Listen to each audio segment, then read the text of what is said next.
إلا اسمه ولا يبقى من القرآن إلا رسمه আমার ভাই আল্লাহ পাকের পরওয়ার আল্লাহ পাকের পয়গম্বর আমার তোমার মধ্যমণি জনাবে মুহাম্মদুর রাসূলুল্লাহ সাল্লাল্লাহু আলাইহি ওয়াসাল্লাম বলেন, কিয়ামতের আগে এমন এক শ্রেণীর মুসলমান আসবে, لا يبقى من الإسلام إلا اسمه।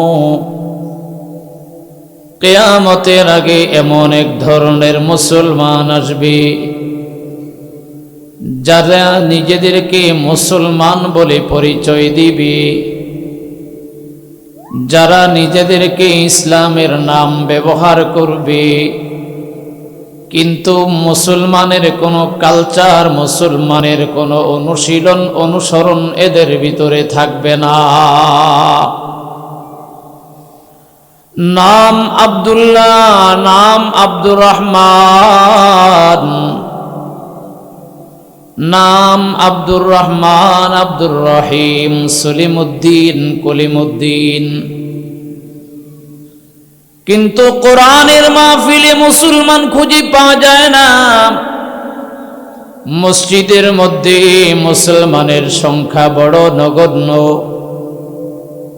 দুর্গা পূজায় গেলে মুসলমানের অভাব নাই, কালী পূজায় গেলে মুসলমানের অভাব নাই, যাত্রা গানে গেলে মুসলমানের অভাব নাই, কনসার্টে গেলে মুসলমানের অভাব নাই, ও দোস্ত ক্রিকেট খেলায় গেলে মুসলমানের অভাব নাই, দুনিয়ার খেল তামাশার মধ্যে মুসলমানের অভাব নাই। মুসলমানের অভাব কেবলমাত্র কোরআনের বয়ানে আর আল্লাহর ঘর মসজিদে। জোরে বলেন ঠিক কিনা? লা ইয়াবকা মিনাল ইসলামি ইল্লা ইসমু। দোস্ত, শতকরা 90 থেকে 95% মুসলমানের বাংলাদেশ। মসজিদে মুসলমানের সংখ্যা কম হবে কেন? কোরআনের বয়ানে মুসলমানের সংখ্যা কম হবে কেন? কথা ছিল দুর্গা পূজায় মুসলমানের সংখ্যা, মানুষের সংখ্যা কম হবে, দুনিয়ার আড্ডার মধ্যে মুসলমানের সংখ্যা কম হবে, গান বাজনার আসরে মুসলমানের সংখ্যা কম হবে, কারণ মুসলমানের কাম গান শোনা নয়, মুসলমানের কাজ যাত্রা গানে যাওয়া নয়, মুসলমানের কাম মদের আড্ডায় যাওয়া নয়, মুসলমানের কাজ কোনো পূজা মণ্ডপে যাওয়া নয়, মুসলমানের কালচার হলো আল্লাহর ঘর মসজিদে যাওয়া। জোরে বলেন ঠিক কিনা?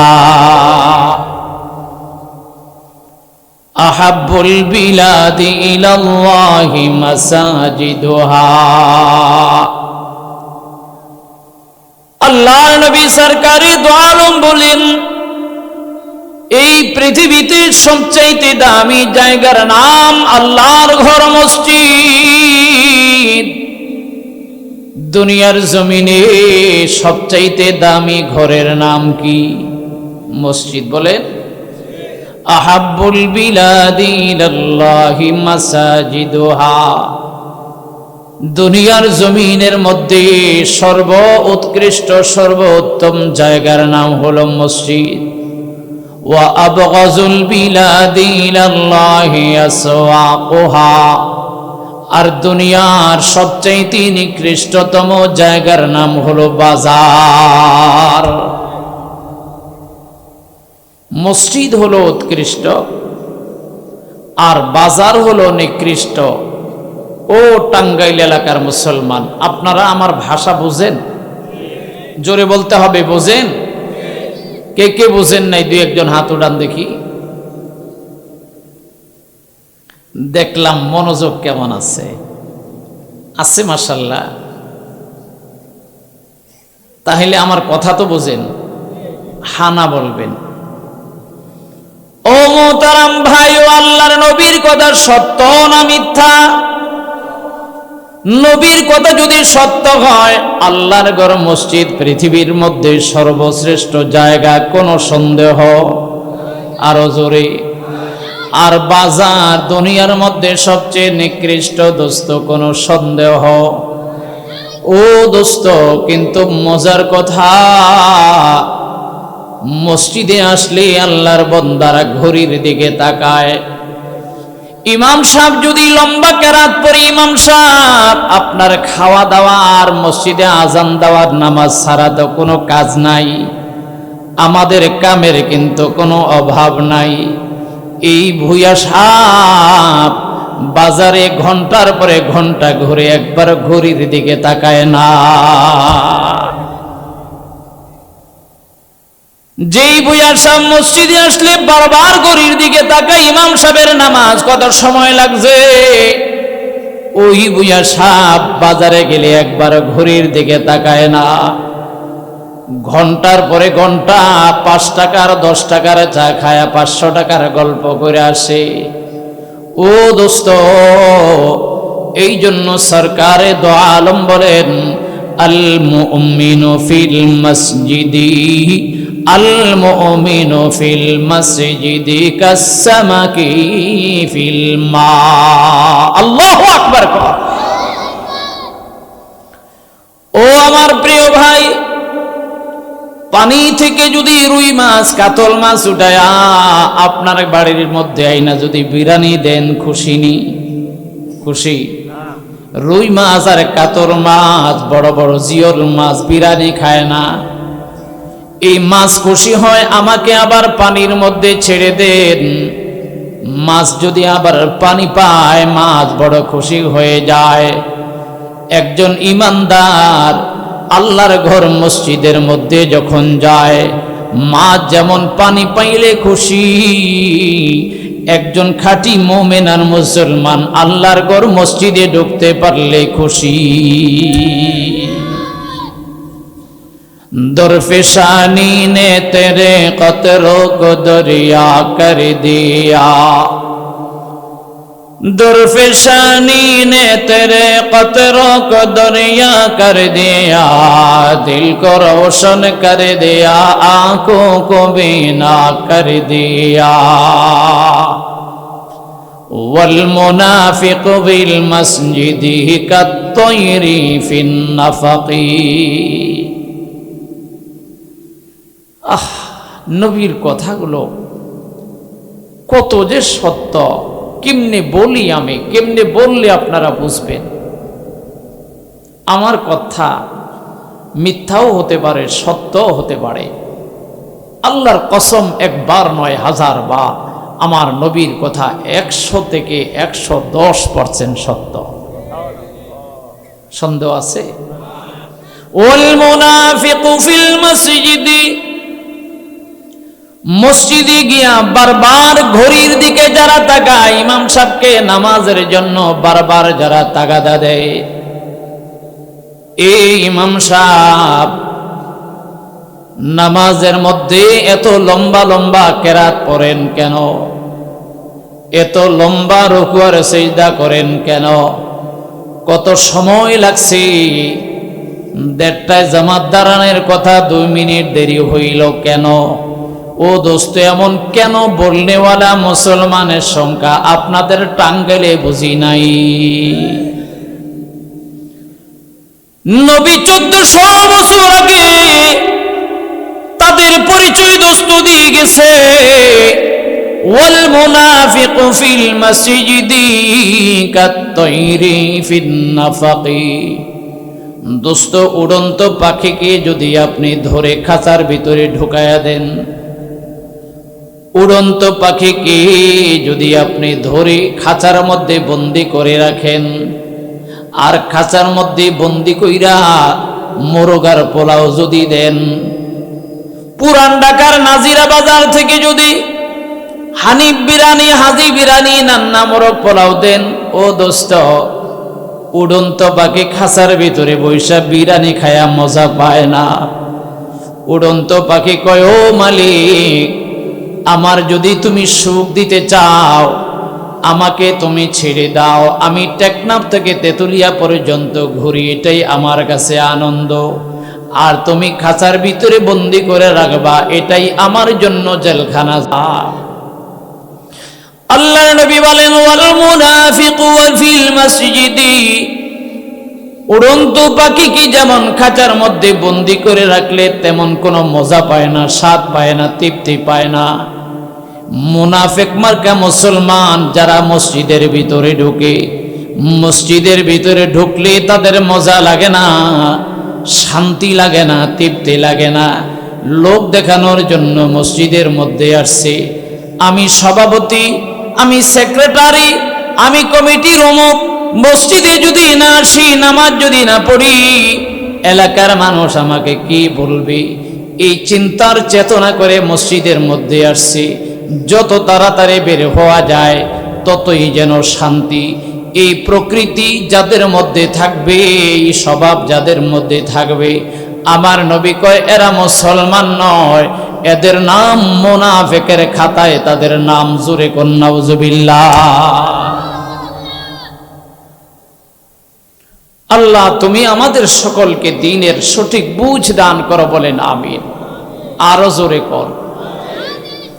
ও দোস্ত, বলছিলাম আল্লাহর নবী বলেন, ইউশিকু আলান নাসি জামানুন লা ইয়াবকা মিনাল ইসলামি ইল্লা ইসমু, কিয়ামতের আগে এমন অনেক মুসলমান আসবে যারা নিজেদেরকে মুসলমান বলে দাবি করবে, কিন্তু মুসলমানের কালচার মাহফিলে গেলে মুসলমান খুঁজে পাওয়া যায় না, মুসলমানের মার্কাজ মসজিদে গেলে মুসলমান খুঁজে পাওয়া যায় না। মুসলমান পাওয়া যায় গানের মধ্যে, মুসলমান পাওয়া যায় যাত্রার মধ্যে, মুসলমান পাওয়া যায় ভাওয়ালের মধ্যে, মুসলমান পাওয়া যায় না যায় যার হারাম কাজের মধ্যে। ও দোস্ত, কিয়ামতের আগে এই কোয়ালিটির মুসলমানের সংখ্যা বেড়ে যাবে। জোরে কোন নাউজুবিল্লাহ। যদি এটাই না হবে, তাহলে এত সুন্দর একটা মাহফিলের আয়োজন কোথায় গেল আর মানুষগুলো? আমি তো প্রায় আপনাদের এখানে আসছি 9টার দিকে। ওই সময় যখন আসছি তখন আরো কম ছিল, এখন বাজে প্রায় 11টা। মানুষ আর বাড়ার সম্ভাবনা নাই। আবার বাড়তো যদি প্যাকেট থাকতো। তো এই প্যাকেট দিয়া মানুষ আইনা বসি দিয়া মাছ দুইরা কোনো লাভ নাই। এই প্যাকেট দেখা যারা আসে, এই ওয়ার সোনার চাইতে বাড়িতে কাঁথা গায়ে দিয়া কম্বল গায়ে দিয়া শুয়ে থাকা বালা। কথা বুঝেন নাই? এই প্যাকেট দিয়া লোক দিয়া লোক সংখ্যা বাড়ায় লাভ নাই। তবে আপনারা যারা আসছেন, নিঃসন্দেহে আপনারা নিবেদিতভাবে নিঃস্বার্থে আজকের মাহফিলে আসছেন। আজকের বসা, আসা, বলা, শোনা আমাদের সকলের জন্য নাজাতের ওসিলা হিসাবে কবুল করে উচ্চ আওয়াজে বলেন আমিন।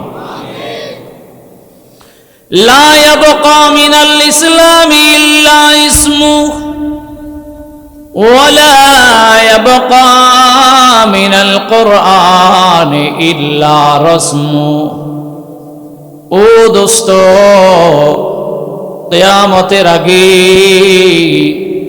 কোরআন থাকবে, কোরআন পড়নেওয়ালার সংখ্যা থাকবে না রে ভাই। কোরআন থাকবে, কোরআনের উপরে আমল করার লোকের সংখ্যা দোস্ত কমে যাবে। ভাইরে, সরকারে দো আলম আকায়ে নামদার হাদিসের মধ্যে কিয়ামতের ছোট আলামতের মধ্যে আরো কয়েকটা আলামত বলছেন। যদি দোস্ত এই আলামতগুলো আপনাদের মধ্যেও পাওয়া যায়, বুঝতে হবে আপনাদের কারণে কিয়ামত ঘনায় আসছে। জোরে বলেন নাউজুবিল্লাহ। আল্লাহর নবী বলেন ওয়াতার রাজুলু ইমরাতাহু ওয়াকা উম্মাহু। কিয়ামতের আগে সমাজের মধ্যে মানুষগুলোর ধ্যান আর ধারণা মেজাজ এমন হবে, প্রত্যেকটা বিবাহিত পুরুষ তার স্ত্রীকে ইমাম মনে করবে, প্রত্যেকটা স্বামী তার স্ত্রীকে জজ মনে করবে, প্রত্যেকটা নওজওয়ান তার ফ্যামিলির মধ্যে তার বিবিকে মাতার সারে তাজ মনে করবে। ওয়াকা উম্মাহু, আর মাকে ধমক দিয়া কথা বলবে, বিবিকে বড় আদর করে কাছে উঠাবে, আর মাকে তুচ্ছ আর তাচ্ছিল্য করে অবহেলার নজরে দেখবে। এই প্রবণতা সমাজের মধ্যে যখন বেড়ে যাবে রে দোস্ত, আল্লাহর নবী বলেন কিয়ামত তখন ঘনায় আসবে, মনে করবা। এই কোয়ালিটির মানুষ বর্তমান বাংলাদেশে আসেনি, কথা বলেন না কেন?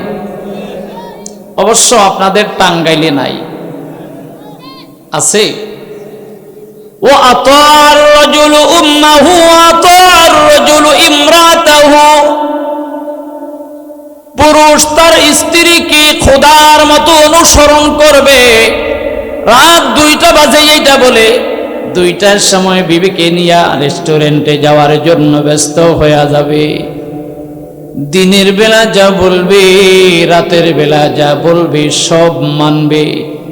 কিন্তু মা যদি কয় বাবারে 10 টাকার পান নিয়ে আয়, বলবে মা আনবো একটু পরে, এখন ব্যস্ত আছি। বাবাই যদি বলে বাবা বাজার থেকে 1 কেজি ডাল নিয়ে আয়, বাবা আমি একটু পরে যেতেছি। কিন্তু বিবি যখন বলে একটা সাবান লাগবে, বিবি ঘড়ি ধর 10 মিনিটের মধ্যে আমি তোমার সামনে লাজ বয়গোল সাবান নিয়ে আসতেছি। মানে বিবির কথাকে সর্বোচ্চ অগ্রাধিকার দেওয়া।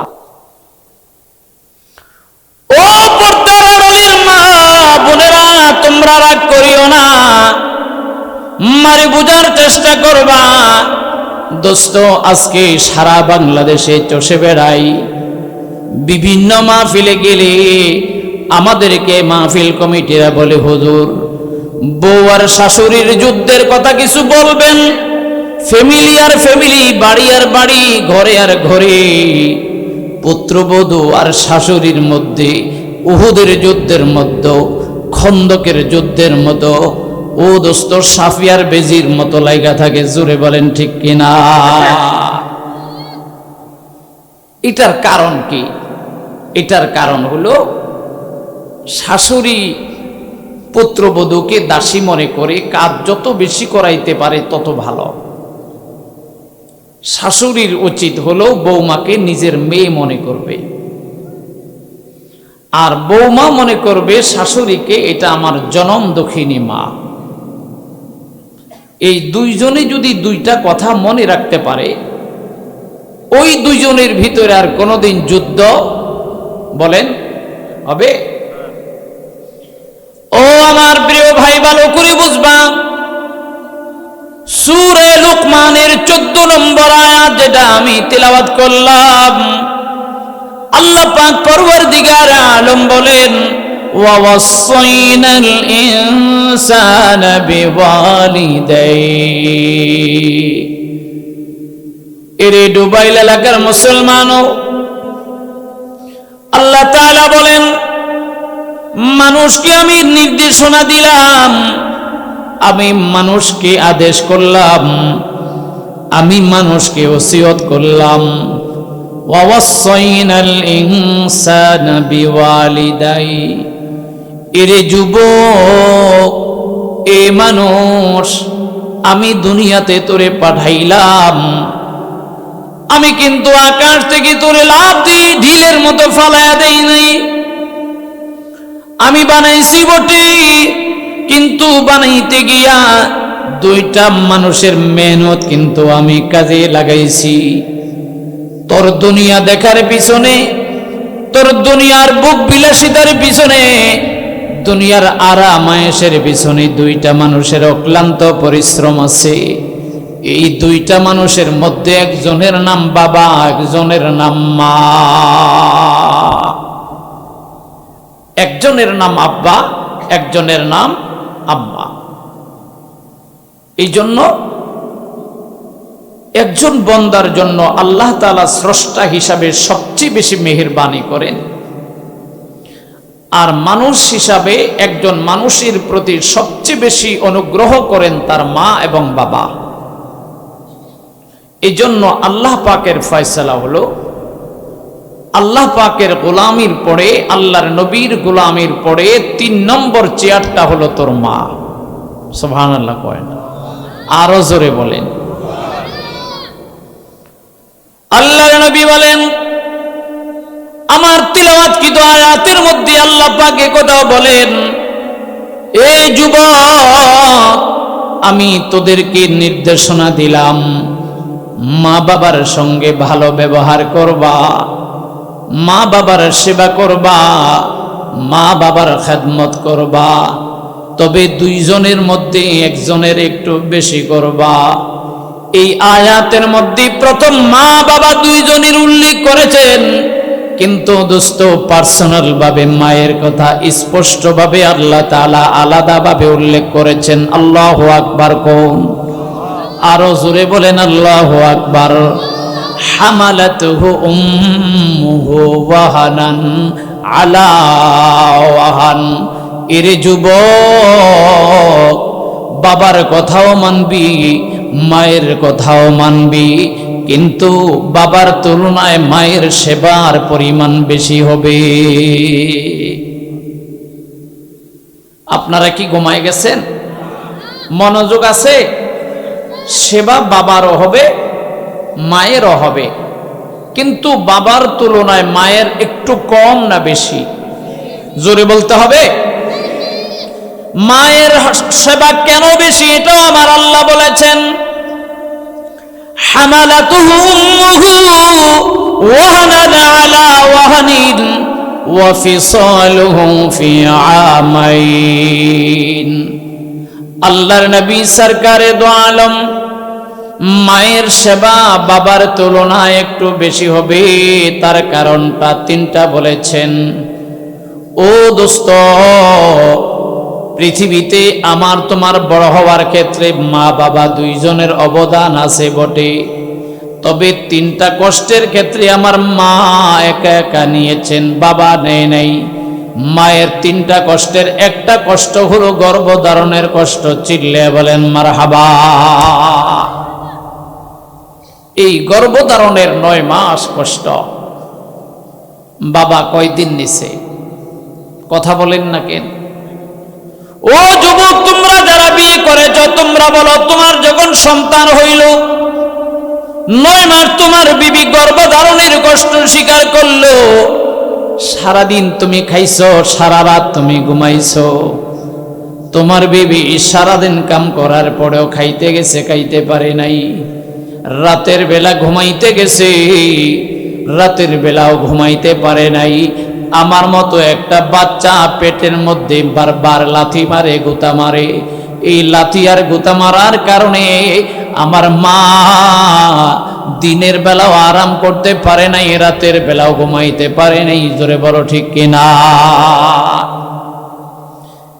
এই কথাই আল্লাহ কয়, হামালাতুহু উম্মুহু ওয়াহানান আলা ওয়াহনিন।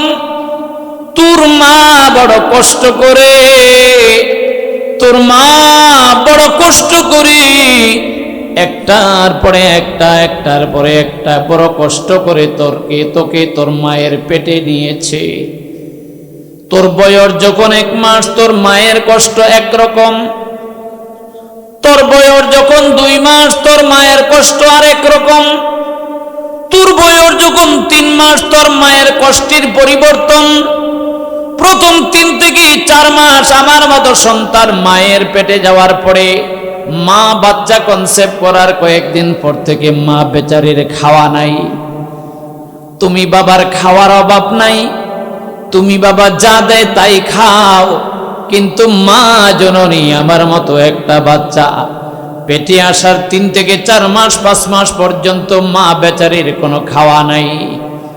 কোন রকম জব সামান্য খানা খায়, জীবন বাঁচাবার জন্য খায়, আবার বমি করে ফেলে দেয়। খাবার রুচি নাই, খাবারের প্রতি অনীহা, খাবারের প্রতি অনাস্থা, খাবার খেতে মনে চায় না, বমি বমি ভাব আসে। আমার যখন বয়স 5 মাস হয়ে যায়, 6 মাস হয়ে যায়, আত্মা যখন আমার ভিতরে চলে আসে, এবার আমার হাত দিয়ে আমি গুতা মারি, পা দিয়ে আমি লাথি মারি, মাথা দিয়ে আমি ঠেলা মারি। যখন যতবার ঠেলার ধাক্কা মারা হয়, মায়ের কলিজার ভিতরে আঘাত লাগে রে ভাই। খেতে বসার পরেও খেতে পারে না, শুইতে গেলেও শুইতে পারে না, ঘুমাইতে গেলেও ঘুমাইতে পারে না। কিন্তু আমি একজন বাবা হিসাবে রাত্রে শোয়ার পরে আমার আর কোনো খবরও থাকে না। জোরে বলো ঠিক কিনা? এই জন্য আল্লাহ বলেন হামালাতুহু উম্মুহু ওয়াহানান আলা ওয়াহানিন। মায়ের 1 নম্বর কষ্ট গর্ভধারণের কষ্ট,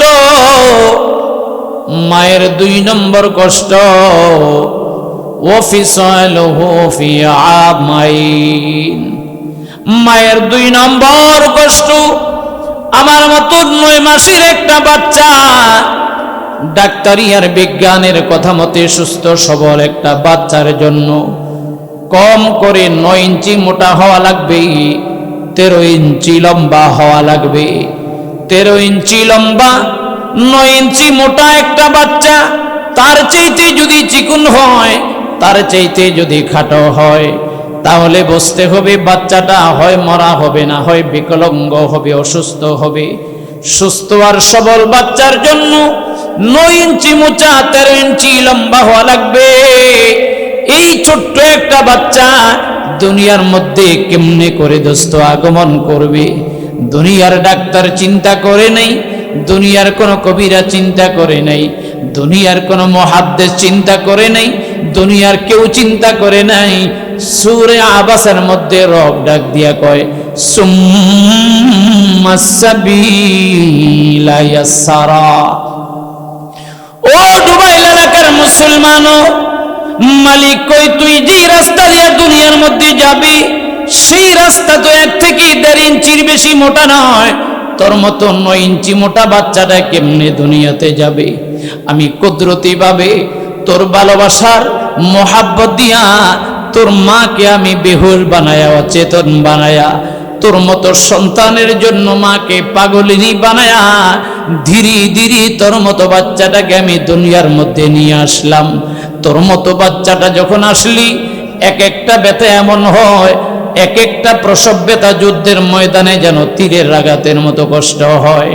এই জন্য আল্লাহর নবী বলেন, বাচ্চা প্রসব করতে গিয়া কোনো মা যদি মারা যায়, উহুদের ময়দানে শহীদ হইলে যে সওয়াব পাওয়া যাবে, ওই মাকে আল্লাহ সেই শহীদ হিসাবে কবুল করে নিবে।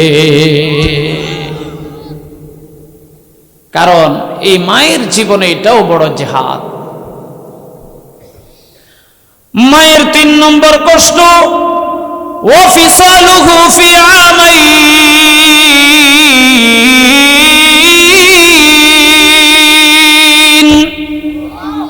আল্লাহু আকবার কোন? আল্লাহ পাক ডাক দিয়ে কয় মায়ের 3 নম্বর কষ্ট, 2টা বছর আমার পক্ষ থেকে তোর মা দুধ পান করাইছে, দিনের বেলাও করাইছে, রাতের বেলাও করাইছে রে। দিনের বেলা, সকাল বেলা, দুপুর বেলা, ভোর বেলা, সন্ধ্যা বেলা, বিকাল বেলা, রাতের বেলা। মানুষের বড়দের খাওয়ার টাইম আছে, কিন্তু শিশু বাচ্চাদের খাবার কোনো নির্ধারিত টাইম নাই। মা 3টা কষ্ট পার্সোনাল ভাবে করেছে। ও দোস্ত ডুবাইল এলাকার মুসলমান, ও যুবক ভাই, ও বৃদ্ধ বাবারা, আমি তোমাদেরকে প্রশ্ন করি, এই 3টা কষ্টের কোনো একটা আমার পক্ষে, তোমার পক্ষে নেওয়া সম্ভব হয়েছে? এই তিনটা কষ্ট পার্সোনাল ভাবে একা একি কে নিয়েছেন? আরো জোরে বলেন। খেদমতে মা দর পে দর কোন সুবহ শাম, খেদমতে মা দর পে দর কোন সুবহ শাম, তাকে বাসি দর দো আলম নেকে নাম। এই জন্য আল্লাহর নবী কয় কিয়ামতের আগে এমন একটা সময় আসবে যে সন্তান মাকে ভুইলা বিবিকে আপন বানাবে, মা হয়ে যাবে পর, বিবি হয়ে যাবে আপন। ও দোস্তু, কথার অর্থ এটা নয় যে মা আপনার আপন বিবি আপনার পর, কথা কিন্তু দোস্ত এমনটা নয়। যেমন দোস্ত এই ডান হাতও আপনার, এই বাম হাতটাও আপনার। যদি বলেন ডান হাত আমার বাম হাত আমার না, অথবা বাম হাত আমার ডান হাত আমার না, এমন কোন বোকা আল্লাহর দুনিয়াতে হতে পারে না। জোরে বলো ঠিক কিনা? আমাদের হাত কয়টা? জোরে বলেন।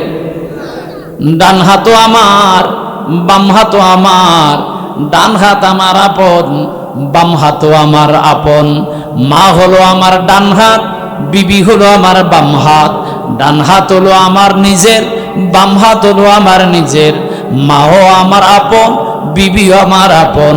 দুইজনের কাউকে ছাড়া যাবে না, দুইজনের কাউকে মারা যাবে না, দুইজনের কাউকে নারাজ করা যাবে না, দুইজনের মধ্যে সমঝোতা করে চলা লাগবে। কিন্তু বিবিকে গাছের আগায় উঠায়া মাকে গাছের নিচে রাখা যাবে না। জোরে বলো ঠিক কিনা? যদি রাখো তবে এটা হবে কিয়ামতের আলামত। এই জন্য দোস্ত ভালো করে বুঝবা, তবে এই কথা চির সত্য, বিবি আমার জন্য দোয়া করলে দোয়া কবুল হবে, 100% গ্যারান্টি নয়। তবে কবুল হতে পারে, নাও হতে পারে। কিন্তু মা আমার জন্য যদি দোয়া করে, মায়ের দোয়া কিন্তু দোস্ত কবুল না হইয়া পারে না। বুঝেন নাই কথা? মা যদি ভালো দোয়া করে তাও কবুল হইয়া যায়, আর মা যদি বদদোয়া করে তবেও কবুল হয়ে যায়। যদিও তুমি বড় একজন বক্তা হয়ে যাও, তুমি যদি আব্দুল কাদের জিলানী হও, তুমি যদি বড় আল্লাহওয়ালা বুজুর্গ হও, তোমার মা যদি কষ্ট পায়া তোমার জন্য আল্লাহ পাকের কাছে বদদোয়া দিয়া দেয়, তবে তোমার মতো আল্লাহর ওলি সঙ্গে সঙ্গে গুমরা হইয়া যাইবা। জোরে বলো ঠিক কিনা? বুখারী শরীফের মধ্যে একটা হাদিস আসছে, এই হাদিসটা কি বলবো আপনাদেরকে? মনোযোগ আছে? কার কার আছে একটু হাত উড়ান দেখি। নারে তাকবীর! এই আওয়াজ দিয়ে এত সুন্দর হাদিস কেমনে শুনবেন? বুখারী শরীফের হাদিস শুনতে হইলে করকরা আওয়াজ লাগবে। নারে তাকবীর! আওয়াজ আগের তে বাড়ছে, তবে পুরা বাড়ে নাই। যেহেতু হাদিসটা বুখারীর কোরআনের পরে সর্বশ্রেষ্ঠ কিতাব, এই বুখারীর হাদিসটা শুনতে হইলে গলায় যতটুকুন আওয়াজ আছে এতটুকুন আওয়াজ দিয়ে তাকবীর দিতে হবে। নারে তাকবীর! বুখারীর হাদিস শুনবেন সবাই? সবাই বলতে হবে শুনবেন, না কষ্ট হচ্ছে? 11:15 বাজে, রাত বেশি হয়ে গেছে? মাশাআল্লাহ, এই সাউন্ড একটু বাড়াও। বুখারী শরীফের হাদিসের মধ্যে আসছে, ও দোস্ত, যুবক ভাই, মুরব্বী বাবা, আমার হাদিসটা মনোযোগ দিয়ে শুনবা। আল্লাহর নবী সরকারে দো আলম বড় চমৎকার করে সাহাবায়ে কেরামদের মধ্যে এই হাদিসটা শোনাইছেন। বনি ইসরাইলের মধ্যে, মিশরের মধ্যে মস্ত বড় একজন আল্লাহওয়ালা, মস্ত বড় একজন বুজুর্গ, যেই বুজুর্গের নাম হযরতে জুরাইজ রাহমাতুল্লাহ আলাইহি। জমানার বিখ্যাত বুজুর্গ, জমানার বিখ্যাত ওলি, জমানার বিখ্যাত আল্লাহওয়ালা হযরত জুরাইজ রাহমাতুল্লাহ আলাইহি ইবাদত করার জন্য আলাদা নীরবে নিস্তব্ধে তার একটা গির্জার মধ্যে ইবাদত করতেন। দোস্ত, বড় মজার কথা, পয়গম্বর ঈসা আলাইহিস সালামের উম্মতের মধ্যে উনি একজন। ধর্মগতভাবে উনি ছিলেন খ্রিস্টান। গির্জার মধ্যে তিনি নীরবে নিস্তব্ধে আল্লাহর ইবাদত করে সারাদিন সারা রাত। ও দোস্ত, বিয়ে করে নাই, শাদী করে নাই, শুধুমাত্র ইবাদত ছাড়া আর কোনো কাজ নাই, বন্দিগি ছাড়া আর কোনো কাম নাই। সারাদিন আল্লাহ পাকের জিকির করে, লা ইলাহা ইল্লাল্লাহ, জোরে লা ইলাহা ইল্লাল্লাহ, লা ইলাহা ইল্লাল্লাহ,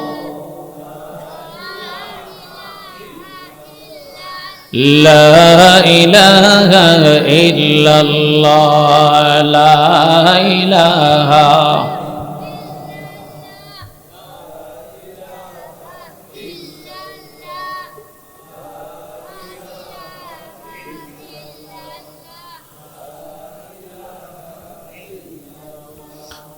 লা ইলাহা ইল্লাল্লাহ, লা ইলাহা।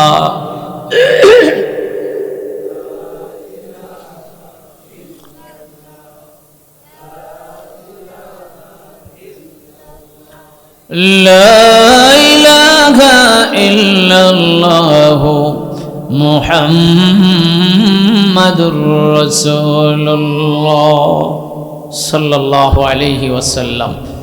যে আল্লাহর ওলির নামটা বললাম, এই নামটা আপনাদের মনে আছে তো? কি নাম? সবাই বলতে হবে, জুরাইজ। কেন বলতে হবে জানেন? কোরআনে অনেকগুলো বিষয় আছে, ওয়াফিল কিসাসি হায়াতু ইয়া উলিল আলবাব। আল্লাহ তাআলা একজনের ঘটনা দিয়া হাজারো মানুষকে শিক্ষা দেয়। ফেরাউন না বাটপারের কথা এই কোরআনে আসার কি দরকার ছিল? কোন ওই তো একটা চরম অসভ্য, খোদাদ্রোহী, খোদাই দাবি করছে। নমরুদের কথা কোরআনে আছে, ফেরাউন না বাটপারের কথা কোরআনে আছে, কওমে আদ কওম সামুদের বিবরণ কোরআনে আছে। কেন? যে এদের ঘটনাগুলা শিক্ষা দিতেছে, যদি উৎপাত করবি তোর দশা তাদের মতো বানাই দিব। বেশি বাহাদুরি করবি টাকা পয়সা লইয়া, ক্ষমতা লইয়া, তো ফেরাউনের যেই দশা হইছে তোরে সেই দশা করে ছাড়ব। কিন্তু আমরা তো বলদ। বলেন, আমরা কি বলদ? ফেরাউনের ইতিহাস শুনি আর জানি, কিন্তু শিক্ষা নেই না। এই জন্য আল্লাহ তাআলা কোরআনে অতীতের ইতিহাসগুলো কোরআনে আনছে আমাকে আপনাকে শিক্ষা নেওয়ার জন্য। জুরাইজের ঘটনা আমি বলছি এই জন্য, শুধু কান দিয়ে এই কান দিয়ে শুনবেন, ডাইন কান দিয়ে শুন না, বাম কান দিয়ে বের করে দিবেন। এই জন্য মরণ পর্যন্ত মনে রাখবেন, এত বড় বুজুর্গ যদি মায়ের দোয়ায় এই হালত হয়, তো আপনার মতো আমার মতো আবুল হোসেনের অবস্থা কি হবে? তাহলে বলেন, এই বুজুর্গের নাম কি বলছিলাম? জুরাইজ। আল্লাহর ওলি হযরত জুরাইজ গির্জার মধ্যে একদিন ইবাদতে লিপ্ত। এই সময়ে মা গির্জার দরজার লাগানো, বাহির থেকে ডাক দেয়া কয়ে, জুরাইজ, এ জুরাইজ। হযরতে জুরাইজ রাহমাতুল্লাহ আলাইহি নামাজে দাঁড়ানো। বুখারী শরীফের বর্ণনা, আল্লাহর নবী বলে, জুরাইজ কয়, আ উসাল্লি আম উজিবু, আয় আল্লাহ, আমি কি আমার মায়ের ডাকে সাড়া দিব নাকি তোমার ডাকে নামাজ পড়ব? কারণ নামাজও তো ইবাদত। নামাজ কি? কিন্তু যেই নামাজে জুরাইজ দাঁড়ায় ছিল এটা ফরজ নামাজ না, এটা নফল নামাজ। জুরাইজের মা ডেকে চলে আসছে। আবার এর পরের দিন গেছে, কিন্তু ঘটনাক্রমে জুরাইজ ওই সময় নামাজে ছিল। জুরাইজ ডাক দিয়া কয়, জুরাইজের মা ডাক দিয়া কয়, ইয়া জুরাইজ, এ জুরাইজ, আমি তোমার মা। জুরাইজ আবার নামাজের মধ্যে চিন্তা করতেছেন, আউসাল্লি আম উজিবু, আয় আল্লাহ, আমি কি নামাজ পড়বো না মায়ের ডাকে সাড়া দেব? এই চিন্তা করতে করতে জুরাইজের মা চলে গেছে। আবার তৃতীয় দিন জুরাইজের মা গেছে। ঘটনাক্রমে আজ জুরাইজ নামাজের মধ্যে দাঁড়ানো। জুরাইজের মা জুরাইজ করে ডাক দেয়, জুরাইজ কিন্তু নামাজ ভাঙ্গে না। তখন জুরাইজের মা আল্লাহকে ডাক দেয়, কয় আল্লাহ, আয় আল্লাহ, তুমি আমার সন্তানকে মরণ দিও না, হাত্তা তারাল মুমিসাত। ও আমার আল্লাহ, আমার জুরাইজকে তুমি মরণ দিও না, বেশ্যা নারীর চেহারা মুখ না দেখায়া, বেশ্যা মহিলার মুখ না দেখায়া আমার ছেলে জুরাইজের তুমি মরণ দিও না। এমন একটা কথা মা তার মনের কষ্ট থেকে সন্তানের ব্যাপারে বলে দিছে। ভাই, যুবক ভাইরে, তোমরা ভালো করে বুঝবা। আমি তোমাদের কাছে জানতে চাই, জুরাইজ বড় আল্লাহওয়ালা, বড় বুজুর্গ, জগতের বিখ্যাত বুজুর্গ। আবার জুরাইজ নামাজের মধ্যে ছিল, গুনাহের মধ্যে ছিল না রে ভাই। কিন্তু জুরাইজের মা আল্লাহকে ডাক দিয়ে বলে, আল্লাহ, আমার ছেলে জুরাইজকে তুমি মরণ দিও না, বেশ্যা মহিলার চেহারা না দেখায়া, বেশ্যা মহিলার অর্থাৎ কোন কুকর্মের অপবাদ ছাড়া আমার ছেলেকে তুমি মরণ দিও না। এই কথাটা বলে জুরাইজের মা চলে গেছে। দোস্তরে, এই দোয়াটার 1 থেকে 2 দিন পরে একদিন পাহাড়ি উপজাতির সুন্দরী মহিলা জুরাইজের দরওয়াজায় খট খট করে নক করে। জুরাইজ দরজা খুলেছে। ওই বেশ্যা মহিলাটা ডাক দিয়া কয়, এ জুরাইজ, আমি শুনছি তুমি নাকি জমানার বিখ্যাত বুজুর্গ। আমি চাই তুমি একবার আমার সাথে মিলন করো। আমি আমার নিজেকে তোমার কাছে ন্যস্ত করে দিলাম, আমি তোমার কাছে সুপর্দ করে দিলাম, আমি আমার জীবন আর যৌবন তোমার কাছে আমি ছেড়ে দিলাম। এ জুরাইজ, তুমি আমার খায়সাত পুরা করো, তুমি আমার জৈবিক চাহিদা পুরা করো, তুমি আমার মনের কাকুতি, মনের আকুতি মিনতি পুরা করো। জুরাইজ ডাক দিয়ে কয়, লা হাওলা ওয়ালা কুওয়াতা ইল্লা বিল্লাহ, না না না, আমার দ্বারা কখনো সম্ভব নয়। জীবনভর আমি আমার নফসকে বেঁধে রেখেছি, আল্লাহকে পাওয়ার জন্য আমি বিবাহ শাদী পর্যন্ত করি নাই। এ আল্লাহর বান্দি, জিনা করা আমার জন্য সম্ভব নয়, বেবিচারী কাজে লিপ্ত হওয়া আমার দ্বারা সম্ভব নয়, অন্যায় কাজে লিপ্ত হওয়া আমার দ্বারা সম্ভব নয়। এই কথা বলে জুরাইজ তাকে ধমক দিয়া তাড়ায় দিছে। ওই যুবতী মহিলা জুরাইজের দুয়ার থেকে বিতাড়িত হইয়া মাঠের মধ্যে গিয়া দেখে গাছতলার মধ্যে একজন যুবক, একজন রাখাল বকরির রাখালগিরি করে শত শত বকরি মাঠের মধ্যে চড়ায়। সে গাছের নিচে ছায়ার নিচে বসে বিশ্রাম করে। এই যুবতী মহিলা রাখালের কাছে গিয়া কয়, ও রাখাল ভাই, আমি তোমার কাছে আসছি, আমার যৌবনের তাড়না তুমি পুরা করো, আমার খাহেসাত পুরা করো, আমার মনের আশা পুরা করো, আমার জৈবিক ইচ্ছা তুমি পুরা করো। ও দোস্ত, এই রাখালে এমন একটা প্রস্তাব পায়া মনে মনে কয়, আয় আল্লাহ, আমার ভাগ্যটা যেন কত ভালো, আজকে দিনের বেলা এমন কি ভালো কাজ করলাম, মাগনা এত বড় নেয়ামত আমার কাছে আসছে। জোরে কর নাউজুবিল্লাহ। মানুষ সব কি এক? কথা কন না কেন? মানুষ সবাই কি একরকম? কেউ মাগনা ফাইলেও খায় না, আর যার অভ্যাস খারাপ সে মাগনা না, সে টাকা দিয়েও খাওয়ার জন্য ব্যস্ত থাকে। আছে না ভাই? যে বিড়ি খায় না, আপনি যদি কন বলে হুজুর একটা বিড়ি খান, লোকে আপনারে আরো 5,000 টাকা দিব, আমি কি খামু? কথা কন না কেন? আর যারা বিড়ি খায়, আমি যদি কই বুয়া সাহেব একটা বিড়ি খান, হুজুর আপনি টিয়া দিয়ে দিচ্ছেন, দেন বরকত হিসাবে খাই। যে বিড়ি খায় সে তো মনে করবে যে হুজুরের বরকতের বিড়ি খাইলে কত সওয়াব। আর আপনি যদি আমারে বিড়ি দেন, আমি তো বিড়ি খাই না, লোকে আরো 5,000 টাকা দিল, বিড়ি আমি খাইব না। ও আমার প্রিয় ভাই, রাখাল তার মনের খাহিশ পুরা করে দিল। খোদার কুদরতের কৃষ্ণা রাখালের সঙ্গে জৈবিক চাহিদা পুরা করার পরে ওই মহিলাটা হামেলা হয়ে গেছে, প্রেগনেন্ট হয়ে গেছে। কয়েকদিন পরে এই মহিলাটা যথাসময়ে বাচ্চা প্রসব করেছে। এলাকার মানুষগুলো ডাক দিয়ে কয়, এই রহিমা, তোর তো বিয়ে হয় নাই, তোর তো জীবনে কোনোদিন তুই কাউকে বিয়ে করিসনি, তোর হাতে কার বাচ্চা? কয়, এটা হলো আমার রোষের বাচ্চা, এই বাচ্চাটা আমার নিজের বাচ্চা।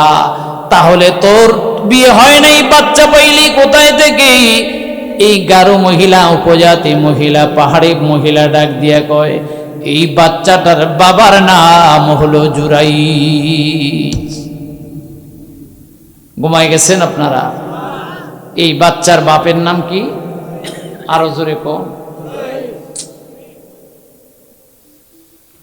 এলাকার মানুষ, ডুবাইল এলাকার মানুষ চিন্তা করছে, আমাদের মসজিদের ইমাম সাহেব, খতিব সাহেব এত বড় হুজুর,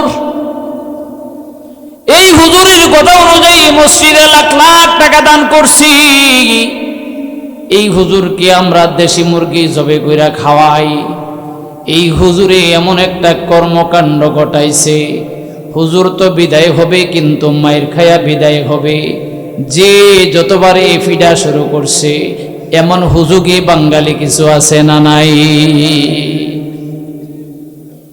যত বড় হুজুরেও এমন কোন দুর্ঘটনা যদি ঘটে, পাবলিকের মনে আর তার প্রতি ভালোবাসা থাকে না। জমানার বিখ্যাত বুজুর্গ জুরাইজের বাড়িঘর ভাঙা শুরু করে দিয়েছে। জুরাইজের গির্জা ভাঙ্গা একাকার করে দিয়েছে। এমনকি ঘর থেকে জুরাইজকে টেনে এসে বাহির করে নিয়ে আসছে। জুরাইজ ডাক দিয়ে কই, যুবক, জানতে বড় ইচ্ছে হয় আমার অন্যায়টা কি? আমার ঘর ভাঙলি কেন? আমার গির্জাটা ভাঙলি কেন? আমাকে মারধর করলি কেন? আমাকে গালিগালাজ করলি কেন? আমার এই দশা কেন? আমি বুঝতে পারলাম না রে যুবক। ডুবাইল এলাকার যুবকরা ডাক দিয়ে কই, হুজুর, আপনি এখন শুদ্ধি সাজছেন, রাতের বেলা চুরি কইরা দিনের বেলা তাহাজ্জুদ করেন, কেমন হুজুর আপনি? না হুজুর, আপনাকে সম্মান করি বলে মায়ের কিন্তু একটাও নিচে পড়বে না। ও জুরাইজ হুজুর, আপনি এমন একটা কর্মকাণ্ড করেছেন, ওই গারো একজন মহিলা, উপজাতি মহিলা, ওই পাহাড়ি মহিলার সঙ্গে আপনি জিনা করেছেন। এই জিনার কারণে পেটের মধ্যে বাচ্চা চলে আসছে, 9 মাস পুরা হইয়া বাচ্চা দুনিয়াতে চলে আসছে। ওই মহিলাটা বলে আপনি নাকি তার সাথে জিনা করেছেন, আর জিনার বিনিময়ে যেন একটা বাচ্চা হয়ে গেছে। জুরাইজ ডাক দিয়ে কয়, না, আমি আল্লাহর কসম করে বলি রে বাবা, আমি জীবনে কোনোদিন জিনা করি নাই, জীবনে কোনোদিন বেবিচারি করি নাই, জীবনে কোনোদিন এমন কোনো মহিলার সঙ্গে মিলন করি নাই। আমি আমার নফসকে এমন ভাবে ভাবছি আমি আল্লাহর জন্য আমার জীবনটা সঁপে দিয়েছি, আমার জীবন আর যৌবন সবটাই আমি আমার আল্লাহর জন্য নষ্ট করে দিয়েছি। ফকর কি লজ্জত সে ওয়াকিফ হো গয়ে, फकर की लज्जत से वाकिफ हो गई, जाने सुल्ता जाने आरिफ हो गई, जाने सुल्ता जाने आरिफ हो गई। अल्लाहु আকবার।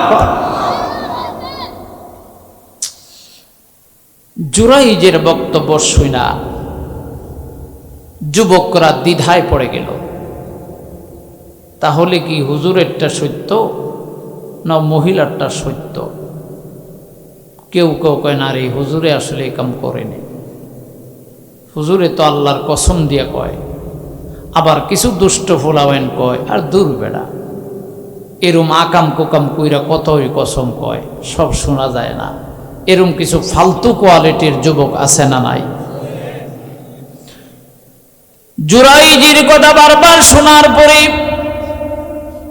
জুরাইজ সর্বপ্রথম সর্বশেষ ডাক দিয়া কয়, যুবক, আমার কথা যদি তোমাদের বিশ্বাস না হয় ওই মহিলাটাকে আমার কাছে নিয়ে আসো। দোস্ত, জুরাইজের কথা মতে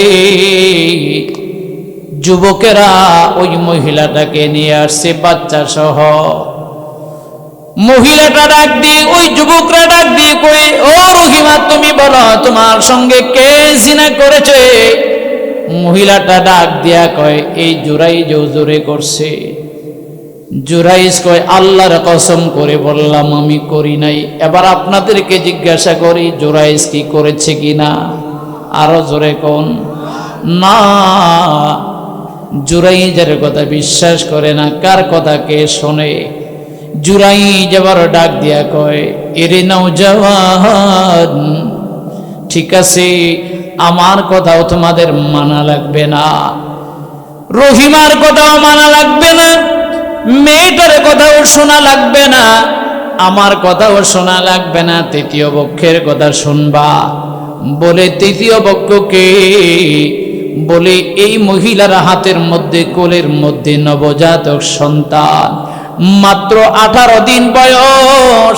এই বাচ্চাটাকে আমি জিজ্ঞাসা করি, এই বাচ্চাটা যার কথা বলবে তাকে তোমরা মানবানি? এলাকার ডুবাইল এলাকার যুবকরা কয়, হুজুর আর কত তামাশা করবেন? 18 দিনের যুবক, 18 দিনের বাচ্চা কি আবার কথা বলেনি? জুরাইজ কয়, হ্যাঁ, আমার আল্লাহ বলাইলে 18 দিনের বাচ্চাও কথা বলতে পারে। পারে কি পারে না? আরো জোরে বলতে হবে, পারে পারে। জুরাইজ ডাক দিয়ে কই, এই বাচ্চাটার মাথার মধ্যে হাত বুনায় হাত লাগায় কই, ইয়া ওয়ালাদ মান আবুকা, এ বাচ্চা বলো না তোমার আব্বার নাম কি, তোমার আব্বা কে? দোস্ত, আমি একটু আগে বলছি, সত্যিকার অর্থে জুরাইজ কিন্তু আল্লাহর ওলি, এতে কোনো সন্দেহ। আরো জোরে। জুরাইজ মালিক রে ডাক দিয়ে কই, মালিক, আমি আমার জীবনটাকে অক্ষত রাখছি, আমি আমার যৌবনটাকে অক্ষত রাখছি, আমি আমার জীবন আর যৌবন তোমার গোলামি আর বন্দিগির পিছনে আমি সঁপে দিয়েছিলাম। আল্লাহ, আমি যদি পবিত্র হই, আমার পবিত্রতার গাওয়া তুমি বাচ্চাটাকে দিয়া দিও। এই বাচ্চাটার মাথার মধ্যে জুরাইজ হাত লাগাইয়া ডাক দিয়া কয়, ইয়া ওয়ালাদ মান আবুকা, এ বাচ্চা, এ বৎস, হে ছেলে, বলো না তোমার আব্বাকে, তোমার আব্বার নাম কি? রব্বে কারীম পরওয়ারদিগার আলম 18 দিনের বাচ্চার জবান খুইলা দিছি। এই বাচ্চাটা ডাক দিয়ে কই, আবি হুয়ার রাঈ। এরে ডুবাইল এলাকার নওজওয়ান, এ এলাকার যুবকেরা, জুরাইজ আমার বাবা নয়, জুরাইজ আমার বাবা নয়, আমার বাবা জুরাইজ নয়, আমার বাবা হলো ওই রাখাল, ওই মাঠে যে বকরি চড়ায় ওই রাখালের যৌন চাহিদা পুরা করার মাধ্যমে আমি হারামজাদা হিসাবে, ওয়ালাদু জিনা হিসাবে দুনিয়াতে আসছি। জুরাইজ আমার বাবা নয়, আমার বাবা হলো ওই রাখাল। জোরে বলেন আল্লাহু আকবার। আরো জোরে বলতে হবে, আরো চিল্লে বলতে হবে। या बमाराया नया बम जुस्ती जोई में कोनम हासिला यदया नया यदार जोए में कोनम हासिला यदया नया यदार जोई में कोनम। ए আমার যুবক, ওই যুবক গলি আবার বুঝতে পেরেছে কোনটা সত্য কোনটা মিথ্যা। এই যুবকের আবার জুরাইজের পায়ে ধরে মাপ চাই, হুজুর জীবনের জন্য দয়া করে আমাকে আপনি ক্ষমা করে দেন, আমরা বুঝতে পারি নাই, আপনার প্রতি অত্যাচার ও বিচার করলাম, আপনার গির্জাটা আমরা ভাঙলাম, আমরা বেয়াদবি করে ফিরেছি। ও হুজুর আপনি আমাদের পারমিশন দেন, আপনার গির্জাটা আমরা স্বর্ণের দ্বারা বানায় দেব। জোরে কোন সুবহানাল্লাহ। আপনার গির্জা, আপনার আস্তানা, আপনার ইবাদতখানা আমরা স্বর্ণ দিয়া ঢালাই দিয়া সুন্দর করে বানাই দিব। এত বড় অন্যায় করেছি। জুরাইজ বলছে না, স্বর্ণ দিয়া বানানো লাগবে না, নরমাল আগে যেমন ছিল তেমনই বানাও। ও যুবক, আমি বুঝাইতে চেয়েছিলাম, মার দোয়া হোক মা আনপড়, হোক মা মূর্খ, হোক মা নাম লিখতে পারে না, হোক মা পশ্চিম দিকে আসার খায় না, তোমার মতো ম্যাজিস্ট্রেটের জন্য বদদোয়া করলে আসার খাইতে সময় লাগবে না। জোরে বলো ঠিক কিনা? মায়ের দোয়া কাজে লাগে, মায়ের বদদোয়া কাজে লাগে কি লাগে না? আরো জোরে বলতে হবে। ও দোস্তরে, মায়ের দোয়া কাজে লাগে।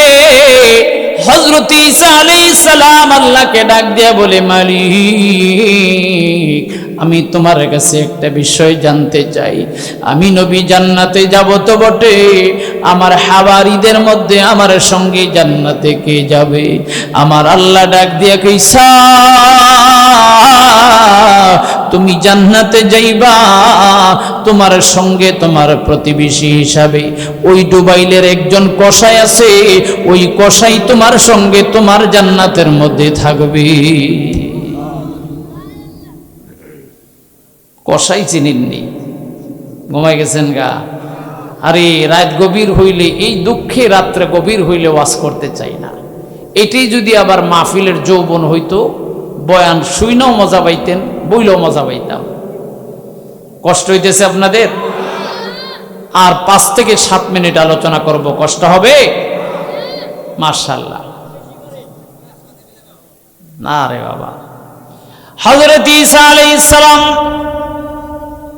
বললেন, আল্লাহ কসাই আমার সঙ্গী জান্নাতে যাবে, এটা কেমন কথা?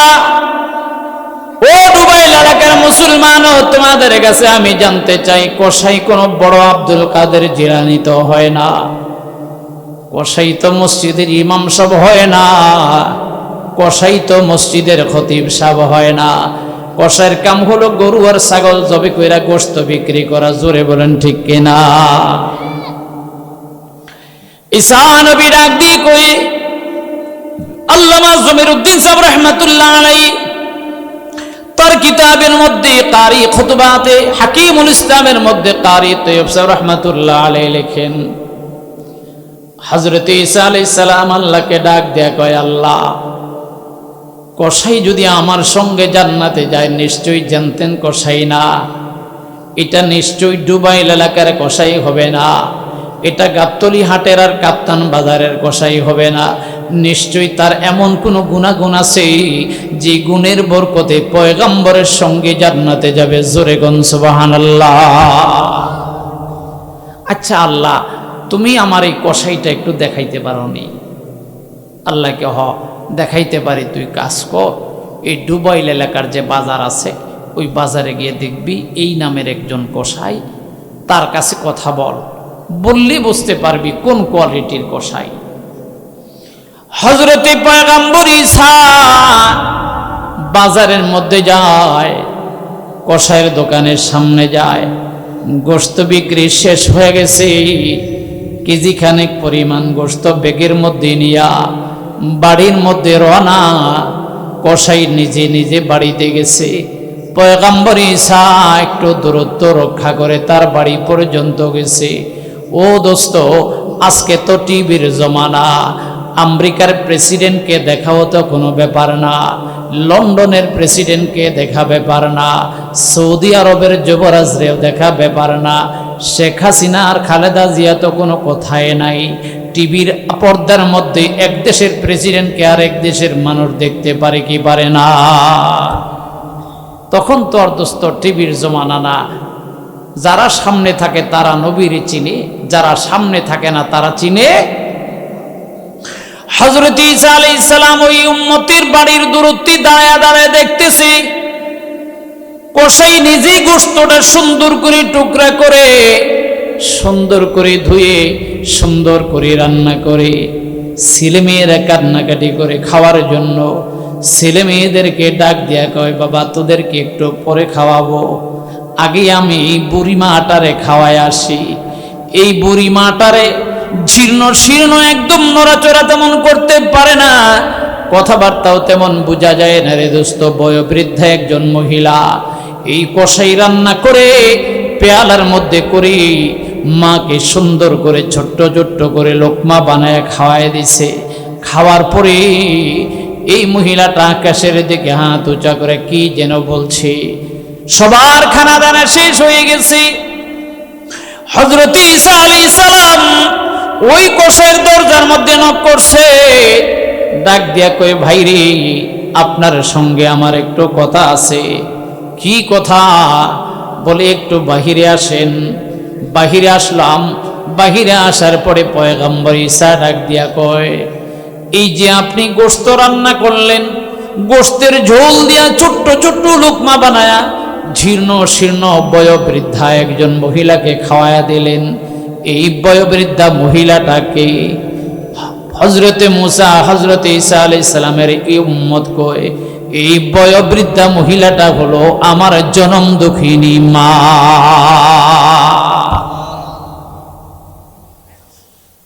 মাশাআল্লাহ, বুঝলাম।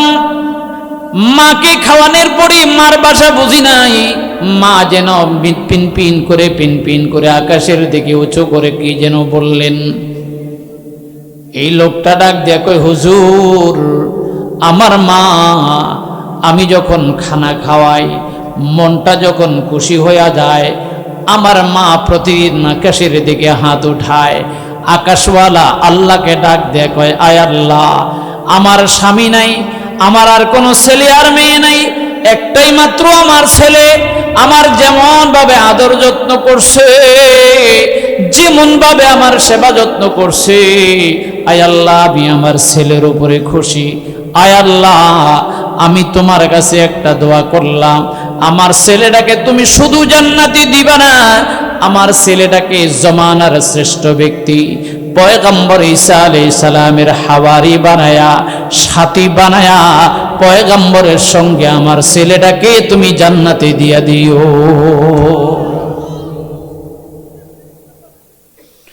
ও দোস্তরে, পয়গম্বর ঈসা ডাক দিয়ে কই, এই দোয়া বুঝি তোমার মা করছে? বলে হ্যাঁ। এবার পয়গম্বর ঈসা ডাক দিয়া কয়, তুমি জীবনে পয়গম্বরকে দেখছনি? কয় না হুজুর, পয়গম্বরের কাছে যাওয়ার সময় আমি পাই নাই, আমি তো মাত্র কসাই, আমি গোশত বিক্রি করি, বাচ্চাদেরকে নিয়ে কোনোভাবে আমি জীবন যাপন করি।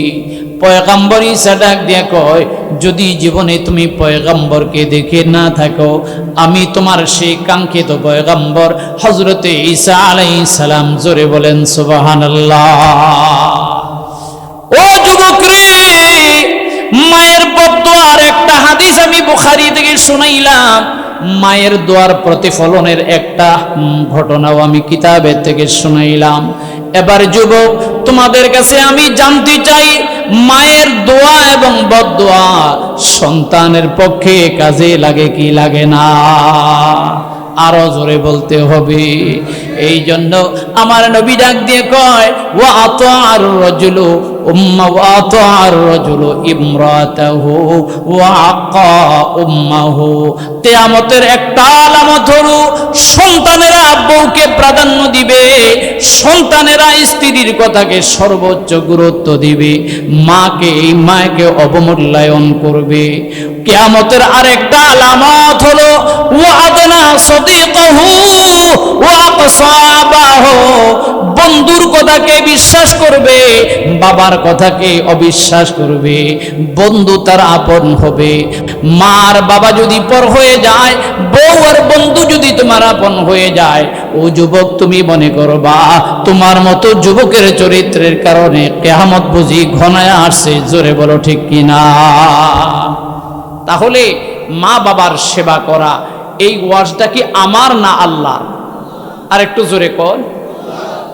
ও যুবক ও মুরব্বী বাবা, নামাজকে ফরজ মনে করো, রোজাকে ফরজ মনে করো, হজকে ফরজ মনে করো, কিন্তু মা বাবার সেবাকে সন্তান ফরজ মনে করে না।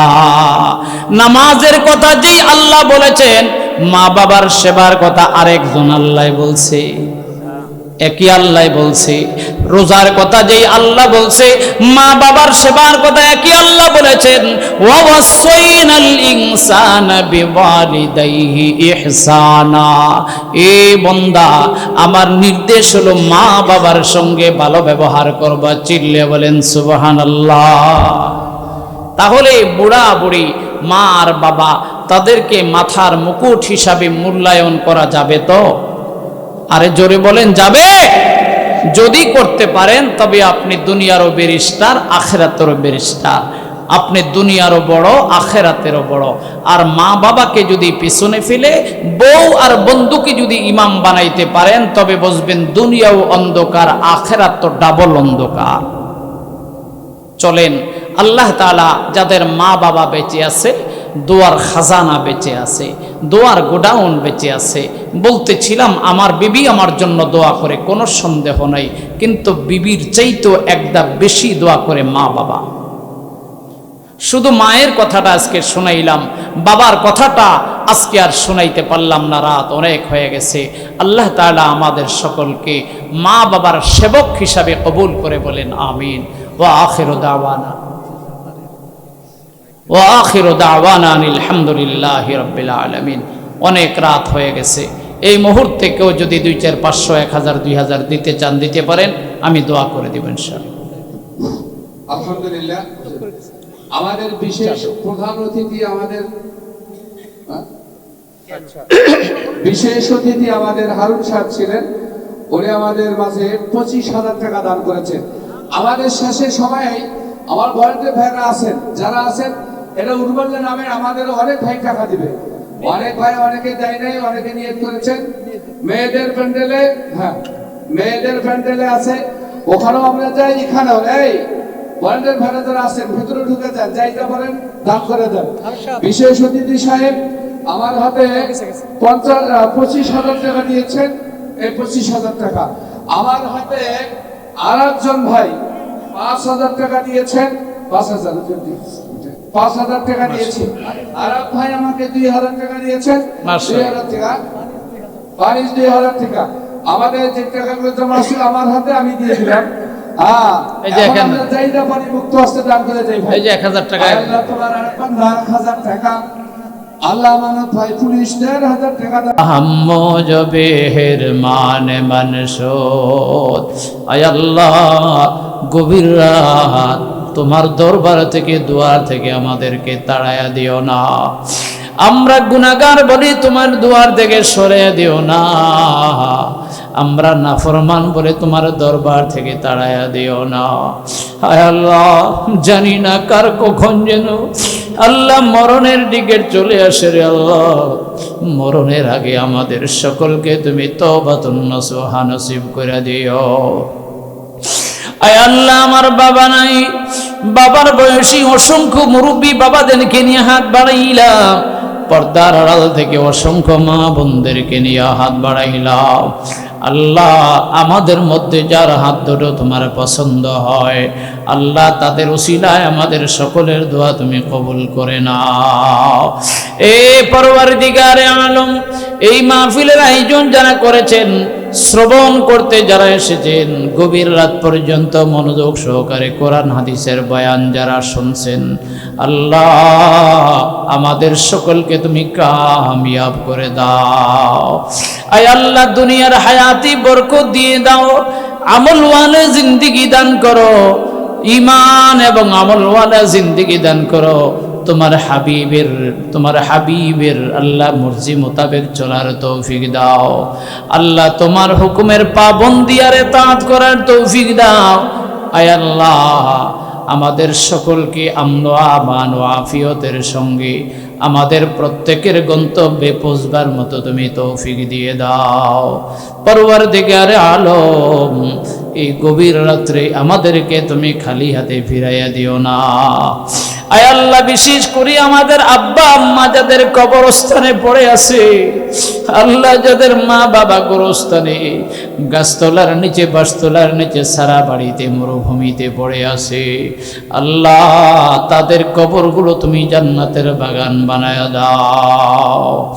রব্বানা তাকাব্বাল মিন্না ইন্নাকা আনতাস সামিউল আলিম وتب علينا إنك أنت التواب الرحيم وصلى الله تعالى على النبي الكريم بوسيلة سيد المرسلين والحمد لله رب العالمين. السلام عليكم ورحمة الله وبركاته.